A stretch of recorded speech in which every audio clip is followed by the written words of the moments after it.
মৃত্যু পরোয়ানা মাথায় নিয়ে আপোষ না করেই হুঁশিয়ারি দিলেন ইরানের সর্বোচ্চ নেতা আয়াতুল্লাহ আল খামেনি।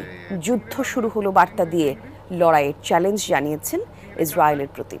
মার্কিন প্রেসিডেন্ট ডোনাল্ড ট্রাম্প আর ইসরায়েল সরকারের একের পর এক হুমকির জবাবে প্রথমবারের মতো মুখ খুললেন খামেনি।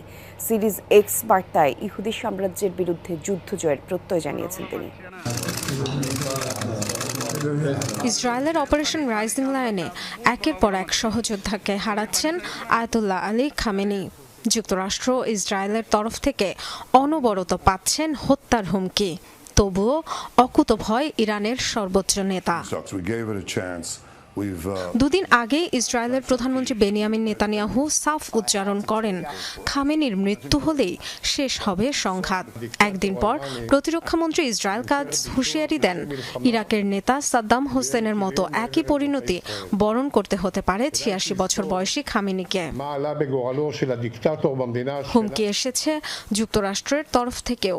ডোনাল্ড ট্রাম্প জানান, খামেনির অবস্থান সম্পর্কে অবগত আছেন তারা।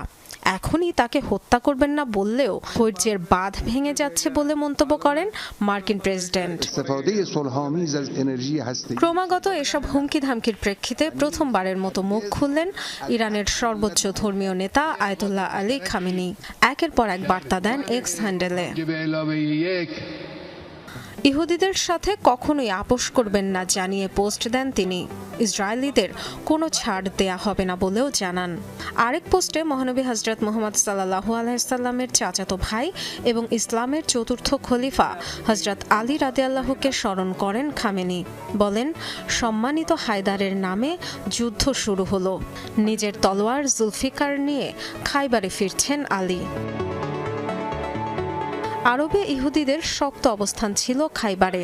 ইসলামের ইতিহাসের অত্যন্ত গুরুত্বপূর্ণ এক যুদ্ধের পর অঞ্চলটি জয় করেছিলেন ইমাম হযরত আলী রাদিয়াল্লাহু, হায়দার নামেও যিনি পরিচিত।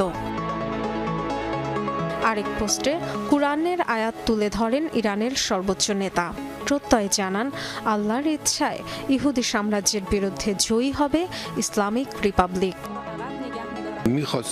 ডরথি দাস্ট্রিন, যমুনা নিউজ।